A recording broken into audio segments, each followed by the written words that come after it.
el apóstol Pablo en la segunda lectura le escribe a Timoteo y le recuerda que tiene que ser fiel a la doctrina que había aprendido. Y él la aprendió de su abuela y de su madre, dice en otro espacio de la carta, y que lo aprendió desde la niñez, por eso conoce la Sagrada Escritura de chico. Y Pablo le va diciendo todo lo que puede aprender desde la Sagrada Escritura y cómo tiene que aplicar eso que aprende. Y una de las palabras que también utiliza Pablo es que le va a enseñar a educar en la justicia. Y hoy no es casual que tanto el Evangelio como la situación de la primera lectura, donde Moisés, que ya cansado de este pueblo de los amalecitas que siempre atacaban en el desierto al pueblo elegido que iba peregrinando, decide organizar la estrategia para atacarlos. Y no solo organiza la estrategia, sino que también él tiene en cuenta que la oración es fundamental para esta estrategia. Y por eso se da cuenta que cuando alzaba los brazos al cielo iban ganando y cuando caían los brazos iba perdiendo. Pero Moisés iba cansando, entonces necesitó de otros para poder seguir manteniendo estos brazos en el cielo. Eso es un signo también para nosotros, lo que significa la oración. La oración que solamente se hace personal no termina siendo oración cristiana, porque la oración cristiana siempre va a apuntar a la comunidad y la necesidad de la comunidad. Si Moisés no hubiera tenido estas personas que le sostenían los brazos, hubieran perdido. Eso significa que nosotros también perdemos cuando no nos sostenemos en los hermanos de la comunidad. Nos vamos volviendo individualistas, egoístas, nos encerramos en nosotros mismos, empezamos a pensar en nuestras espiritualidades y no vamos pensando en este camino de pueblo de Dios que es la Iglesia. Y el Evangelio también va a ser como una contradicción aparentemente, o una paradoja, porque en realidad Jesús viene, después de curar al leproso, que era samaritano, va a hablar de la segunda venida. Y en este contexto es donde aparece esta insistencia de decirle, miren que es necesario orar siempre sin desanimarse. Porque recuerden que este evangelio, que va escrito en el año más o menos 60, por ahí, ya estaban viviendo situaciones donde estaban perdiendo esta esperanza de la segunda venida. Entonces ya los discípulos de Jesús decían, pero ¿esto cuándo se va a terminar?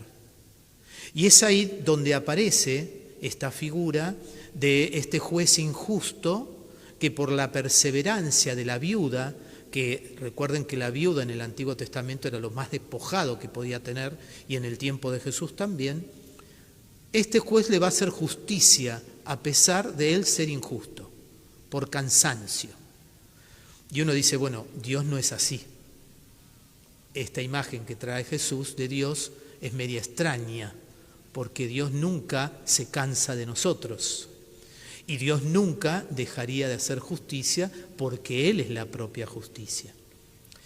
Y por eso la pregunta, que para nosotros hoy también tiene mucho que ver en situaciones que miramos el mundo tan injustas, ¿dónde vemos la justicia de Dios?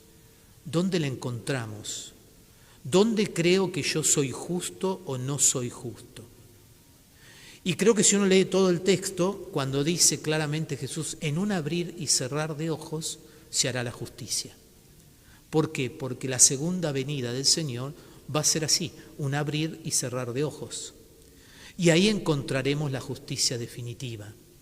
Pero mientras tanto, en este caminar, la justicia humana nunca va a ser la justicia divina.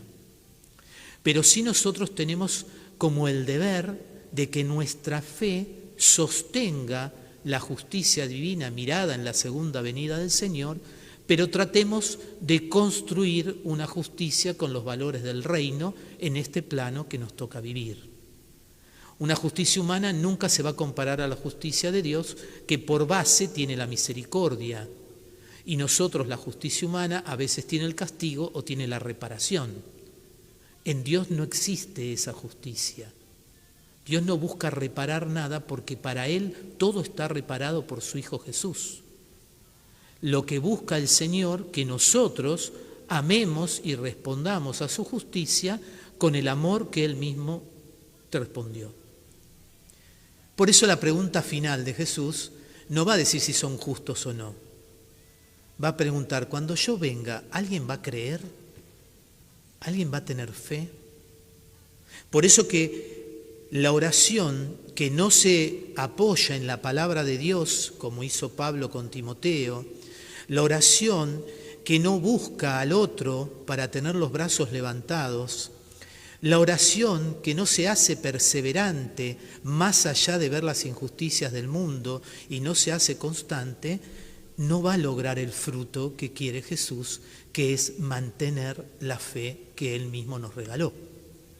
Por eso, hoy más que nunca la oración tiene que ser el principio para seguir creyendo, el principio para saber que este regalo, que es la fe, nos sigue manteniendo en el camino de mirar la justicia definitiva. Pero esta misma fe nos va a servir.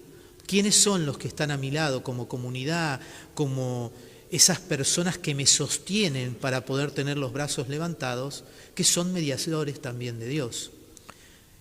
Y creo que por el último, digamos, para nosotros es, si yo tengo fe, si rezo con la comunidad que me sostiene, si busco en la palabra de Dios la enseñanza de la justicia, ¿cómo la puedo transmitir a esos hermanos que hoy sienten esa desesperación o esa tristeza de que nada puede cambiar? Porque nosotros somos el motor de Jesús para iluminar las realidades de este mundo.